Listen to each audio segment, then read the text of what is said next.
स्वागत है आपका हमारे यूट्यूब चैनल में। आज हम बात करेंगे पेपर कोड 388 की थर्ड यूनिट के बारे में, सामाजिक परिवर्तन के कारक। ये महत्वपूर्ण यूनिट है हमारी। चलिए इसको देख लेते हैं। स्टार्ट करते हैं। हमारा पहला क्वेश्चन, किस समाजशास्त्री ने सांस्कृतिक पिछड़ेपन को सामाजिक परिवर्तन का कारण माना है? तो ऑप्शन बी सही है, आगमन। सामाजिक परिवर्तन के संबंध में निम्नलिखित में कौन सा युग्म सही सुमेलित नहीं है? तो ऑप्शन ए सही है, कार्ल मार्क्स। सांस्कृतिक कारक। चलिए नेक्स्ट क्वेश्चन, सामाजिक परिवर्तन के संबंध में कथनों को विचार कीजिए। तो इसमें हमारा जो ऑप्शन 2 से है वो सही नहीं है। अगस्त कॉम्ट ने सामाजिक परिवर्तन हेतु बौद्धिक विकास को उत्तरदायी नहीं माना। निम्नलिखित में से किस समाज संस्कृति को सामाजिक परिवर्तन का कारण माना है? Option A Sorokin. निम्नलिखित दो वक्तव्य दिए गए जिनमें से एक को कथन ए और दूसरे को कथनार कहा गया है। आगमन ने सामाजिक पिछड़ेपन को सामाजिक परिवर्तन के उत्तरदायी माना है। मैक्स वेबर ने धर्म सामाजिक परिवर्तन का महत्वपूर्ण कारण माना है। तो इसमें ऑप्शन बी जो है वो सही है हमारा। ए और आर दोनों सही है, किंतु आर ए की सही व्याख्या नहीं है। आर्थिक कारक कार्ल मार्क्स, बौद्धिक विकास अगस्त कॉम्ट, विभेदीकरण की सार्वभौमिक प्रक्रिया हर्बर्ट स्पेंसर, सांस्कृतिक पिछड़ापन आगमन। तो ऑप्शन सी सही है हमारा। निम्नलिखित कथनों में से कौन सा एक कथन सही नहीं है? तो ऑप्शन डी जो है हमारा वो सही नहीं है। सोरोकिन जैसे विद्वानों ने जनसंख्यात्मक कारकों में जनसंख्या के आकार को सम्मिलित नहीं किया है। चलिए नेक्स्ट क्वेश्चन की ओर बढ़ते हैं। हमारे क्वेश्चन नंबर 8,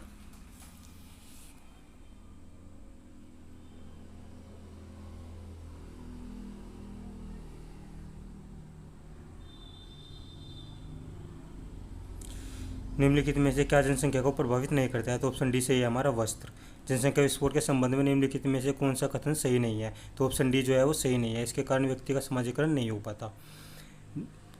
किसी समाज में हो रहे परिवर्तन को समझने से जनसंख्यात्मक कारकों को समझना अनिवार्य है। सोरोकिन जैसे विद्वानों ने जनसंख्यात्मक कारकों में जनसंख्या के आकार तथा घनत्व में वृद्धि अथवा ह्रास को सम्मिलित किया है। तो ऑप्शन ए जो है हमारा वो सही है। ए तथा आर दोनों सही है, किंतु आर ए की सही व्याख्या करता है। जन घनत्व के संबंध में निम्नलिखित कथनों में से कौन सा एक सही है? तो ऑप्शन ए जो है वो सही है। यह अति महत्वपूर्ण क्वेश्चन है। जन घनत्व का अनुमान प्रति वर्ग किलोमीटर में जनसंख्या के आधार पर लगाया जा सकता है। क्वेश्चन नंबर 12, जन घनत्व के संबंध में निम्नलिखित कथनों पर विचार कीजिए। भारत में 2011 में जन घनत्व 384 प्रति वर्ग किलोमीटर था। जो ऑप्शन 4 जो है वो सही है हमारा, केवल डी। गंदी मलिन बस्तियों के संबंध में निम्नलिखित में कौन सा कथन सही नहीं है? तो ऑप्शन डी जो है वो सही नहीं है। ऐसी बस्तियों की बसावट को सरकार बढ़ावा नहीं देती है। ये हमारा क्वेश्चन नंबर 12 जो है वो इम्पोर्टेंट क्वेश्चन है। 2011 में भारत की जनसंख्या जो थी उसका जन घनत्व 384 प्रति वर्ग किलोमीटर था। तो इसको आप अच्छे से देख लीजिएगा।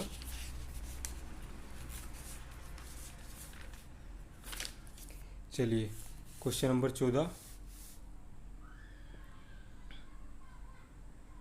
आयु संरचना क्या है? विभिन्न वर्गों में व्यक्तियों का अनुपात। ऑप्शन ए सही है। वर्तमान समय में भारत की जनसंख्या युवा है। ऑप्शन बी सही है। जनसंख्या की आयु संरचना कुल जनसंख्या के संदर्भ में विभिन्न वर्गों में व्यक्तियों के अनुपात से है।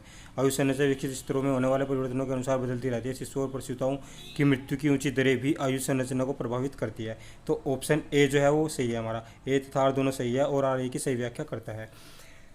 आयु संरचना से संबंधित निम्नलिखित कथनों पर विचार कीजिए। तो हमारा जो है कथन नंबर 2 और कथन नंबर 3 सही नहीं है। यानी शिशु और प्रसूताओं की मृत्यु की उसी दरें आयु संरचना को प्रभावित नहीं करती। आर्थिक विकास और समृद्धि का आयु संरचना से संबंध नहीं है। तो ऑप्शन बी जो है हमारा वो इसका सही आंसर है। लिंग अनुपात प्रति 1000 पुरुषों पर महिलाओं की संख्या। ऑप्शन बी सही है। सामान्यतः भारतीय समाज में किसके जन्म को प्राथमिकता दी जाती है? तो पुत्रों के जन्म को प्राथमिकता दी जाती है। ऑप्शन बी सही है हमारा।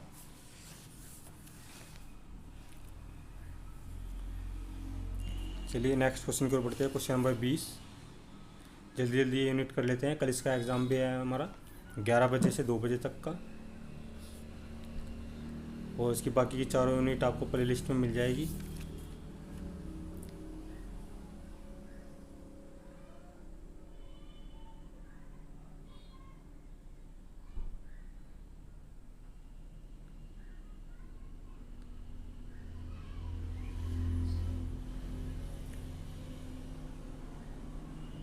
चलिए स्टार्ट करते हैं हमारा नेक्स्ट क्वेश्चन नंबर 20। भारत में स्त्री पुरुष जनसंख्या अनुपात स्त्रियों की जनसंख्या में लगभग निरंतर ह्रास प्रकट कर रहा है। इसका कारण शिक्षा का प्रचार प्रसार है। तो ऑप्शन सी जो है हमारा वो सही है। ए सही है, किंतु आर गलत है। लिंग अनुपात के संबंध में निम्नलिखित में से कौन सा एक कथन सही नहीं है? तो ऑप्शन ए जो है वो सही नहीं है। घटता लिंगानुपात समाज वैज्ञानिकों के लिए चिंता का विषय नहीं है। साक्षरता को किस रूप में परिभाषित किया गया है? तो ऑप्शन सी सही है हमारा। यह व्यक्ति जो अपने विवेक से किसी भी भाषा को लिख व पढ़ सकता हो वह साक्षरता अवस्था के अंतर्गत आता है। ऑप्शन सी सही है हमारा। किसी भी समाज का विकास जनसंख्या में साक्षरता दर पर निर्भर करता है। ऐसा समाज जहां लोग शिक्षित है, प्रगति व विकास अधिक होता है। उपयुक्त दोनों वक्तव्यों के संबंध में निम्नलिखित में से कौन सा एक सही है? तो ऑप्शन ए सही है। ए तथा आर दोनों सही है और आर ए की सही व्याख्या करता है। साक्षरता दर कम होने वाले समाजों की विशेषता है परंपरा, रूढ़ियाँ, अंधविश्वास, ये सभी। तो ऑप्शन डी सही है हमारा, ये सभी। कौन सी एक जननांकिकीय प्रक्रिया नहीं है? तो ऑप्शन बी सही है हमारा, संस्कृतिकरण। संस्कृतिकरण जो है हमारी जननांकिकीय प्रक्रिया नहीं है। ये 2021 में पूछा गया है क्वेश्चन हमारा। नेक्स्ट, प्रति वर्ग किलोमीटर में जनसंख्या का निवास जनघनत्व कहलाता है। कुल जनसंख्या के संदर्भ में विभिन्न आयु वर्गों में व्यक्तियों का अनुपात, आयु संरचना, प्रति हजार पुरुषों पर महिलाओं की संख्या, लिंगानुपात, व्यक्ति जो किसी भी भाषा को लिख व पढ़ सकता हो, साक्षरता दर। जननांकिकीय का केंद्रीय बिंदु क्या होता है? तो ऑप्शन सी सही है हमारा, जनसंख्या। निम्नलिखित में से कौन सा समाजशास्त्री आर्थिक कारक को समाज में परिवर्तन का केंद्रीय व निर्णायक कारक मानता है? Karl Marx. निम्नलिखित में से कौन सी विचारधारा धर्म की तुलना व्यसनीय पदार्थ अर्थात मादक पदार्थ अफीम से करती है? साम्यवाद। ऑप्शन बी सही है। धनवान देशों में निम्नलिखित में से किसका विकास होता है? पूंजीवाद का। ऑप्शन सी सही है। वर्ग संघर्ष की विचारधारा किससे संबंधित है? Karl marks. ऑप्शन डी सही है। धनी वर्ग के व्यक्ति अधिक कार्यकुशल और क्षमता वाले होते हैं, यह कथन किसका है? लोम्ब्रोसो। ऑप्शन ए सही है हमारा। चलिए नेक्स्ट क्वेश्चन, एक समाज की सामाजिक संरचना निम्नलिखित में किससे घनिष्ठ संबंधित है? ये सभी। जनसंख्या का आकार, जनसंख्या का वितरण, जनसंख्या की रचना। समाज में परिवर्तन के आर्थिक कारक के संबंध में निम्नलिखित कथनों पर विचार कीजिए। तो ऑप्शन बी जो है वो सही है हमारा। 1, 2, 3 तीनों को ऑप्शन जो है हमारे सही हैं। आर्थिक कारक के समाप्त होते ही स्वराज्य स्वतः समाप्त हो जाएगा, यह कथन किसका है? Karl marks. ऑप्शन ए सही है। सामाजिक परिवर्तन, युद्ध, छूट लड़ाई, वंशों, विजेता पराजय की कहानियाँ वास्तव में इतिहास कुछ ही समय पूर्व तक की भी सैनिक शक्ति के आधार पर ही लिखा गया था और इसी प्रकार सामाजिक परिवर्तन में भी सैनिक सामाजिक सिद्धांत द्वारा, यह कथन निम्नलिखित में किसका है? ब्रिस्टेड का। ऑप्शन सी सही है हमारा। क्वेश्चन नंबर 33 में जो है हमारा ऑप्शन सी सही है हमारा, इसको आप ध्यान से देख लीजिएगा। आर्थिक कारक समाज परिवर्तन का केंद्रीय निर्णायक कारक कार्ल मार्क्स। धर्म अफीम के गोले के समान है, साम्यवाद। इसका विश्वास धनवान देशों में होता है, पूंजीवाद। धनी वर्ग के व्यक्ति अधिक कार्यकुशल एवं सक्षमता वाले होते हैं, लोम्ब्रोसो। चलिए नेक्स्ट क्वेश्चन, केवल सैनिक सिद्धांत युद्ध की समाजशास्त्र की व्याख्या नहीं कर सकता। ऑप्शन बी सही है, ब्रिस्टेड। सैनिक कारक को राजनीतिक कारक से अलग करना कठिन है। इतिहास के अनेक प्रकरणों में क्रांति और युद्ध की राजनीतिक घटनाएं सम्मिलित नहीं है। ऑप्शन सी सही है। ए सही है किंतु आर गलत है। भारत में तीव्र सामाजिक परिवर्तन प्रारंभ हुए ब्रिटिश काल के दौरान। ऑप्शन बी सही है। भारत में ब्रिटिश काल के दौरान जो परिवर्तन है उस संबंध में निम्नलिखित कथनों पर विचार कीजिए। तो केवल जो हमारा ऑप्शन डी है वो सही है। अंग्रेजों ने शिक्षा व्यवस्था में कोई हस्तक्षेप नहीं किया। सती प्रथा निरोधक अधिनियम निम्नलिखित में किसकी भूमिका सर्वाधिक महत्वपूर्ण रही? राजा राम मोहन राय की। ऑप्शन ए सही है हमारा। निम्नलिखित में से किस जोड़े ने विधवा पुनर्विवाह अधिनियम को स्वीकृत दिलाने का अथक प्रयत्न किया? ऑप्शन बी सही है, ईश्वरचंद्र विद्यासागर, महराम जी मालावरी। तो क्वेश्चन नंबर 43 जो हमारा मोस्ट इंपोर्टेंट क्वेश्चन है ये, विधवा पुनर्विवाह अधिनियम, ईश्वरचंद्र विद्यासागर, महराम जी मालावरी। ऑप्शन बी सही है हमारा इसमें।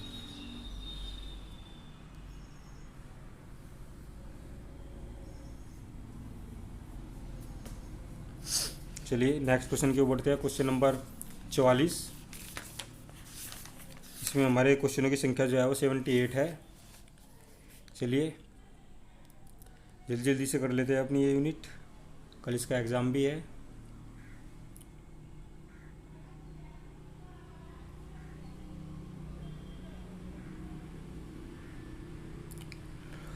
मनमोहन कोल के प्रयत्नों से निम्नलिखित में से कौन सा अधिनियम पारित हुआ? तो ऑप्शन सी सही है, बालिका हत्या निरोधक अधिनियम। विशेष विवाह अधिनियम 1856 प्रथम कानून था जिसमें पंजीकृत विवाह को प्रोत्साहन दिया गया। यह कानून अंतर्जातीय विवाह को अनुमति देता था। तो ऑप्शन सी जो है वो सही है। ए सही है किंतु आर गलत है। निम्नलिखित में से कौन सा एक कथन सही नहीं है? तो ऑप्शन बी जो है वो सही नहीं है। विधवा पुनर्विवाह अधिनियम सन 1850 में पारित हुआ, ये हमारा सही नहीं है, ऑप्शन बी। सूची 1829 में सती प्रथा निरोधक अधिनियम, 1856 में विधवा पुनर्विवाह अधिनियम, 1870 में बालिका हत्या निरोधक अधिनियम, 1856 में विशेष विवाह अधिनियम। निम्नलिखित में किस अधिनियम के अंतर्गत जन्म तथा मृत्यु का पंजीकरण कराने का निर्देश दिया गया? ऑप्शन सी सही है, बालिका हत्या निरोधक अधिनियम। 48 क्वेश्चन इंपॉर्टेंट क्वेश्चन है, उसको अच्छे से तैयार कर लीजिएगा कि जन्म और मृत्यु का पंजीकरण कराने का निर्देश दिया गया बालिका हत्या निरोधक अधिनियम के तहत। ऑप्शन सी सही है हमारा इसमें। ठीक है, चलिए 48 क्वेश्चन हो चुके हैं, बढ़ते हैं हमारे नेक्स्ट क्वेश्चन की ओर। क्वेश्चन नंबर 49,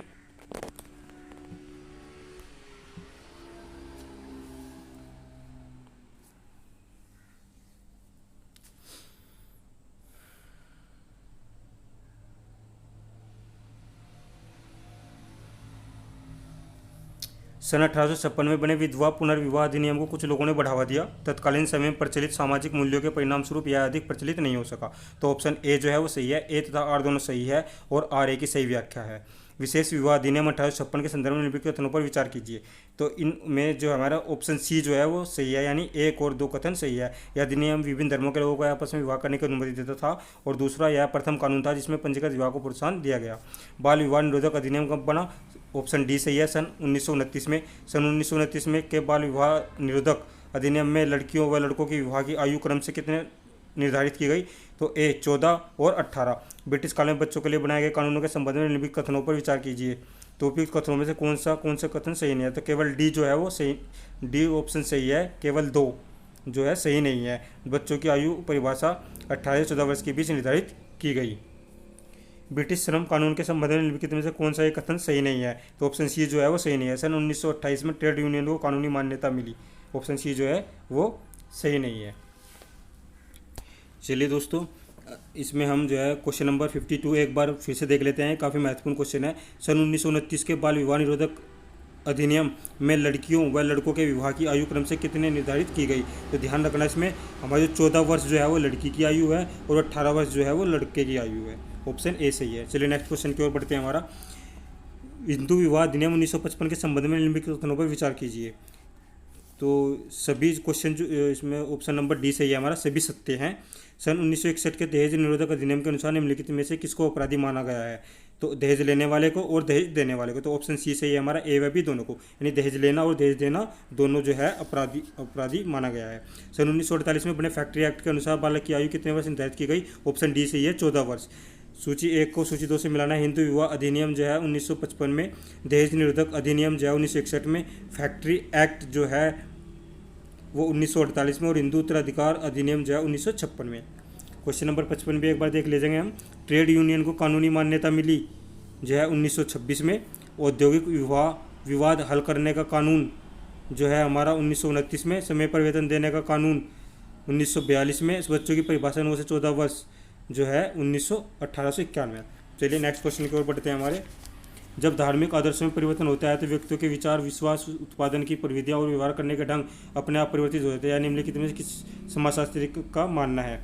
निम्नलिखित में किसने धर्म एवं सामाजिक परिवर्तन में संबंध ज्ञात करने का प्रयास किया? तो ऑप्शन ए सही है, मैक्स वेबर। किसने कहा कि धर्म जनता की अफीम है? Karl marks. ऑप्शन बी सही है। ब्रह्म समाज की स्थापना किसने की? राजा राम मोहन राय। ऑप्शन बी सही है। निम्नलिखित में से किसके द्वारा नवीन ब्रह्म समाज की स्थापना की गई? Keshav Chandra Sen. Most important question है। ब्रह्म समाज की स्थापना राजा राम मोहन राय ने की और जो है नवीन ब्रह्म समाज की स्थापना केशव चंद्र सेन ने की। थियोसॉफिकल सोसाइटी के संबंध में निम्नलिखित कथनों पर विचार कीजिए। तो ऑप्शन डी सही है। केवल 3 जो है सही नहीं है। इस संस्था का मुख्य उद्देश्य ईसाई धर्म को बढ़ावा देना था। महर्षि दयानंद द्वारा निम्नलिखित में किसकी स्थापना की गई? आर्य समाज की। आर्य समाज के संबंध में निम्नलिखित में से कौन सा कथन सही नहीं है? तो सी जो है वो सही नहीं है। इसके द्वारा मूर्ति पूजा, अवतारवाद, जाति प्रतिबंध आदि का समर्थन किया गया, जबकि इसका समर्थन नहीं किया गया था। क्वेश्चन नंबर 68, निम्नलिखित में कौन रामकृष्ण मिशन की स्थापना से संबंधित स्वामी विवेकानंद मुस्लिम सुधार आंदोलन के संबंध में निम्नलिखित कथनों पर विचार कीजिए। तो ऑप्शन ए जो है वो सही नहीं है, यानी 1 और 2। और प्रौद्योगिक प्रकृति के साथ मनुष्य के व्यवहार करने के प्रकार और उत्पादन की उस प्रक्रिया का प्रकट करते हैं जिससे वह अपनी जीवन पालता है। प्रौद्योगिकी सामाजिक संबंधों के बनने का प्रकार और उससे उत्पन्न होने वाले मानसिक प्रत्ययों के प्रकार को व्यक्त करती है। कहते हैं निम्नलिखित में किसका है? कार्ल मार्क्स का। ऑप्शन सी सही है हमारा। बढ़ते हैं नेक्स्ट क्वेश्चन की ओर। इंपोर्टेंट क्वेश्चन देख लेते हैं इसमें जल्दी। किसने प्रौद्योगिकी के आधार पर सामाजिक परिवर्तन का सिद्धांत प्रतिपादित किया? तो ऑप्शन सी है, WF आगमन। निम्नलिखित में कौन सा नगरीकरण का कारण नहीं है? ऑप्शन डी, शहरों में होने वाला प्रदूषण व अपराध। किसने कहा कि प्रौद्योगिकी इतिहास को निर्धारित करती है? ऑप्शन बी सही है, रोजलिंड विलियम्स। प्रौद्योगिकी के कारण निम्नलिखित में किस स्थिति का उद्भव हुआ? ऑप्शन सी सही है, विशेषीकरण। प्रौद्योगिकी के पारिवारिक प्रभाव के बारे में निम्नलिखित में से कौन सा कथन सही नहीं है? ऑप्शन ए जो है वो सही नहीं है, संयुक्त परिवार मजबूत हुआ और एक आगे परिवार की संख्या में कमी आई। Thank you for watching. Please like and subscribe.